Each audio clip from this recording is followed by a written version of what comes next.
அண்மை செய்தி. கிருஷ்ணகிரி கேஆர்பி அணையின் 3 பிரதான மதகுகள் மூலமாக கூடுதல் நீரானது திறக்கப்பட்டு வருகிறது.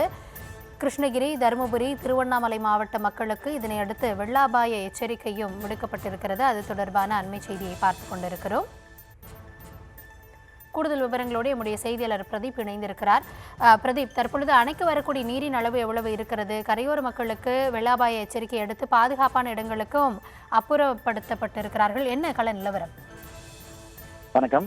கிருஷ்ணகிரி மாவட்டத்தில் கடந்த ஒரு வாரமாகவே பகல் மற்றும் இரவு நேரங்களில் கனமழையானது கூட்டி தீர்த்து வருகிறது. குறிப்பாக கிருஷ்ணகிரி, ஓசூர், வேப்பனப்பள்ளி, சூளகிரி மற்றும் சுற்று வட்டார பகுதிகளில் தொடர்ந்து கனமழையானது இரவு நேரங்களில் பெய்து வருகிறது.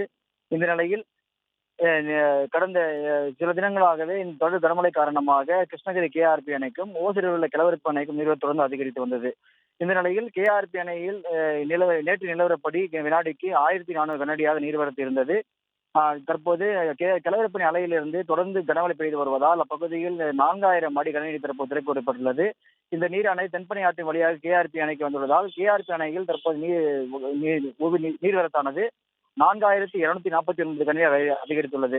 அதாவது அணையின் பாதுகாப்பு கருதி அணையின் 52 அடிக்கு தற்போது 50.55 கனஅடியாக நீர்வரத்து உள்ள நிலையில் அணையின் பாதுகாப்பு கருதி அணையிலிருந்து சுமார் 4249 கனஅடி அப்படி வெளியேற்றப்படுகிறது. இதனால் தற்போது அணையில் உள்ள தரைப்பாலம் முழுவதும் தண்ணீர் மூழ்கி வெள்ளப்பெருக்கு ஏற்பட்டுள்ளது. இதனால் தென்பெண்ணை ஆற்றில் 3 மாவட்டங்களுக்கு வெள்ள அபாய எச்சரிக்கை விடுக்கப்பட்டுள்ளது. தருமபுரி, கிருஷ்ணகிரி, திருவண்ணாமலை ஆகிய 3 மாவட்டங்களுக்கு வெள்ள அபாய எச்சரிக்கை விடுக்கப்பட்டுள்ளது. தென்பெண்ணை ஆற்று கரையோர மக்கள் யாரும் ஆற்றில் இறங்கவோ குளிக்க வேண்டாம் எனவும், ஆபத்தான பகுதியில் உள்ள மக்கள் உடனடியாக பகுதியில் வெளியேற வேண்டும் எனவும் மாவட்ட நிர்வாகம் அறிவுறுத்தப்பட்டுள்ளது.